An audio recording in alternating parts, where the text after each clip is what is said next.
வணக்கம். பரபரப்பு மீடியாவின் செய்திகளுக்காக நான் ஹரிணி. நடப்பு வர்த்தக போர் மற்றும் அமெரிக்க ஜனாதிபதி டொனால்ட் ட்ரம்பின் முக்கியமான கனிமங்களுக்கான பசி ஆகியவை கனடாவின் வளமான கனிம வைப்புகளை உலகின் கவனத்திற்கு கொண்டு வந்துள்ளன. கனடாவின் மத்திய மற்றும் மாகாண அரசியல்வாதிகள் இயற்கை வள திட்டங்களை விரைவுபடுத்துவதாக உறுதியளித்துள்ளனர். ட்ரம்ப் கனடாவை அமெரிக்காவின் 51வது மாநிலமாக இணைப்பதை பற்றி சிந்திக்க தொடங்கியது பின்னர்தான் கனடாவின் முக்கியமான தாதுக்கள் மீதான ஆர்வம் அதிகரித்தது என்று நிபுணர்கள் கூறுகின்றனர். மேலும் அமெரிக்க ஜனாதிபதியின் உலகளாவிய வர்த்தக போர் தீவிரமடைந்தால் அந்த ஆர்வம் மேலும் வளர்ந்தது. இங்குள்ள ஆச்சரியமான விஷயம் என்னவென்றால், கனடா அரிய தாதுக்களை ஏராளமாக கொண்ட நாடு என்பதை ட்ரம்ப் சுட்டிக்காட்டுவதற்கு முன் பல கனேடியர்களுக்கே தெரியாது. கனடாவின் கடந்த மத்திய மற்றும் மாகாண அரசுகளும் அந்த தாதுக்களை எடுப்பதில் பெரிய அளவில் அக்கறை காட்டவில்லை என்பதை இப்போது அனைவரும் ஒப்புக்கொள்ள தொடங்கியுள்ளார்கள். அதற்கு காரணம் கனடாவின் அரசியலமைப்பு சட்டம். அப்படி மாகாணங்களுக்கு அதிக அதிகாரங்கள் கொடுக்கப்பட்டுள்ளன, ஆனால் அவற்றை நடைமுறைப்படுத்த மத்திய அரசின் அனுமதி தேவை. இந்த இரண்டு குதிரைகளும் ஒரே வண்டியில் கட்டப்படுவதில்லை அல்லது ஒரே திசையில் ஓட விரும்புவதில்லை. இப்போது ட்ரம்பின் புண்ணியத்தில் இரு குதிரைகளும் ஒரே திசையில் ஓட வேண்டிய அவசியத்தை உணர்ந்து கொண்டுள்ளன. அல்பர்டா மாகாணத்தில் உள்ள கல்கரி பல்கலைக்கழகத்தின் சுரங்க மற்றும் நிதி சட்ட நிபுணர் எலிசபெத் ஸ்டெயின் கனடாவில் இயற்கை வளங்கள் அல்லது இயற்கை வள மேம்பாட்டு திட்டங்களை நாங்கள் எவ்வாறு நடத்துகிறோம் என்பது பற்றிய உள்நாட்டு உரையாடல்கள் இப்போதுதான் அவசரமாக தொடங்கப்பட்டுள்ளது என்று கூறினார். இந்த உரையாடலின் முக்கிய அம்சம் ஒன்டாரியோ மாகாணத்தின் வடக்கு பகுதியில் உள்ள கனிம வளம் நிறைந்த பகுதி. இதை நெருப்பு வலயம் அல்லது ஆங்கிலத்தில் ரிங் ஆஃப் ஃபயர் என்று அழைப்பார்கள். இது சுமார் 5000 சதுர கிலோமீட்டர் பரப்பளவில் நிக்கல், குரோமைட், ஸ்னிக், பிளாட்டினம், தாமிரம் மற்றும் பல முக்கியமான தாதுக்கள் தரையடியே உள்ள புதையல் பூமி. கனடாவில் நீங்கள் ஒன்டாரியோ மாகாணத்தின் வசிப்பவராக இருந்தால் உலகின் மிகப்பெரிய செல்வம் உங்கள் காலடியில் உள்ளது என்பதை தெரிந்து கொள்ளுங்கள். தற்போதைய தேர்தலில் பிரதமருக்கான போட்டியில் உள்ள கன்சர்வேட்டிவ் கட்சியின் தலைவர் பியர் போலியேர் தமது கட்சி தேர்தலில் ஜெயித்தால் தனது அரசாங்கம் நெருப்பு வலயம் பகுதியில் சுரங்கத்திற்கான அனைத்து மத்திய அரசின் அனுமதிகளையும் 6 மாதங்களுக்குள் அங்கீகரிப்பதாகவும் அதை எளிதாக்குவதற்கு சாலை வலையமைப்பை உருவாக்க $1 பில்லியன் ஒதுக்குவதாகவும் கூறினார். முக்கியமான கனிமங்களின் முதலீடு செய்வதாக அவர் அளித்த வாக்குறுதிகளின் ஒரு பகுதியாக லிபரல் கட்சியின் தலைவர் மார்க் கார்னி நெருப்பு வலயம் பகுதியில் கனிம சுரங்கங்களை விரைவாக உருவாக்க ஒன்டாரியோ மாகாண அரசாங்கத்துடன் மிக நெருக்கமாக பணியாற்றுவதாக கூறினார். ஒன்டாரியோவின் மாகாண அரசாங்கம் கடந்த வியாழக்கிழமை கனிம சுரங்கங்களின் வளர்ச்சியை விரைவுபடுத்துவதை நோக்கமாக கொண்ட சட்டத்தை தாக்கல் செய்தது மற்றும் பிற பெரிய அளவிலான திட்டங்களை அறிவித்தது. அவற்றில் சிலவற்றை சிறப்பு பொருளாதார மண்டலமாக நியமிப்பதன் மூலம் முக்கியத்துவம் கொடுத்துள்ளது. நெருப்பு வலயம் அத்தகைய ஒரு சிறப்பு பொருளாதார மண்டலமாக இருக்கும்.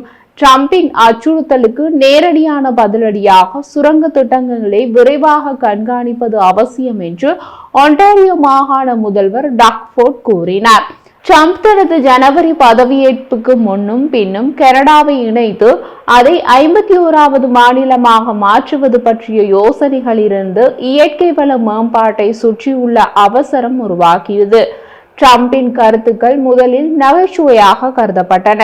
ஆனால் முன்னாள் பிரதமர் ஜஸ்டின் ட்ரூடோ பிப்ரவரி தொடக்கத்தில் வர்த்தக தலைவர்கள் கூட்டத்தில் ட்ரம்பின் அச்சுறுத்தல்கள் எங்கள் வளங்களை உறிஞ்சுவதற்கான விருப்பத்தால் தூண்டப்பட்டவை என்று கூறினார். கடந்த மாதம் லிபரல் தலைமை பந்தயத்தில் வெற்றி பெற்ற கார்னி ட்ரூடோவின் கவலைகளை எதிரொலித்தார். அமெரிக்கர்கள் எங்கள் வளங்கள், எங்கள் நீர், எங்கள் நிலம் மற்றும் நமது நாடு ஆகியவற்றை விரும்புகிறார்கள் என்று கூறினார். கடந்த மாதம் புதிதாக பதவியேற்ற பிரதமருடனான ஆரம்ப தொலைபேசி அழைப்புக்கு பின்னர் ட்ரம்பின் சொல்லாட்சி குளிர்ந்ததாக தோன்றியது. ஆனால் அவரும் அவரது வெள்ளை மாளிகையும் இந்த வாரம் 51வது மாநிலம் என்ற கருத்தை மீண்டும் கொண்டு வந்தனர். கல்கரி பல்கலைக்கழகத்தின் பேராசிரியர் ஸ்டெயின் ட்ரம்பின் கருத்துக்கள் அமெரிக்காவின் எரிசக்தி மற்றும் டிஜிட்டல் துறைகளை மாற்றியமைக்க வேண்டியதன் அவசியத்தால் உந்துதல் பெற்றதாக ஒப்புக்கொண்டார். அவர் மேலும் தெரிவித்த போது, முக்கியமான கனிமங்களை அணுகுவதன் மூலம் தேசிய பாதுகாப்பை அதிகரிக்க வேண்டும். ஒரு வகையான பரஸ்பர கனிம ஒப்பந்தத்திற்கு எங்களை மென்மையாக்குவதற்கான ஒரு வழியாக எங்கள் மீது பொருளாதார அழுத்தத்தை ட்ரம்புக்கு கொடுக்க முயற்சிக்கிறார் என்று நான் நினைக்கின்றேன். ட்ரம்பின் ஆலோசகர்களுக்கு நிச்சயமாக நெருப்பு வலயத்தில் உள்ள கனிம இருப்பு பற்றிய அறிவு இருக்கும் என்று அவர் கூறினார். ட்ரம்ப் இந்த வாரம் அனைத்து அமெரிக்க முக்கியமான கனிம இறக்குமதிகள் மீதான விசாரணையை தொடங்க ஒரு நிர்வாக உத்தரவில் கையெழுத்திட்டார். இது புதிய இறக்குமதி வரிக்கு களம் அமைக்கலாம் மற்றும் அமெரிக்க இறக்குமதி வரிக்கு பதிலடி கொடுக்கும் விதத்தில் அரிய பூமி கனிமங்களின் ஏற்றுமதியை கட்டுப்படுத்திய சீனா மீது அழுத்தம் கொடுக்கலாம்.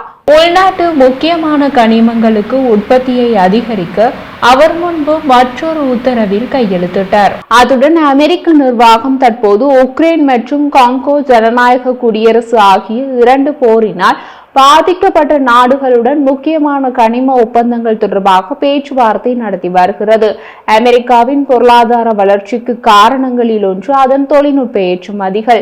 அதற்கு அமெரிக்காவுக்கு கனிமங்கள் தேவை, ஆனால் அவை அமெரிக்காவில் இல்லை. அவற்றை இறக்குமதி செய்ய வேண்டும். அவற்றின் மிகப்பெரிய ஏற்றுமதியாளராக சீனா உள்ளது. அமெரிக்காவுக்கு என்ன கனிமங்கள் தேவை? Gallium, niobium, aluminium, palladium, platinum மற்றும் பிற கனிமங்கள் தேவை. இவை அமெரிக்காவுக்கு இறக்குமதி செய்யப்படுகின்றன. அமெரிக்கா அதன் பொருளாதார மேம்பாட்டிற்கும் புதுப்பிக்கத்தக்க ஆற்றல், மின்னணுவியல் மற்றும் இராணுவ தொழில்நுட்பம் ஆகிய தொழில்களுக்கும் முக்கியமான இந்த கனிமங்களில் மிகப்பெரிய இறக்குமதியாளர் நாடு. கனடா மறுபுறம் நிலத்தில் புதைக்கப்பட்ட கனிமங்கள் நிறைந்த ஒரு சுரங்க நாடு.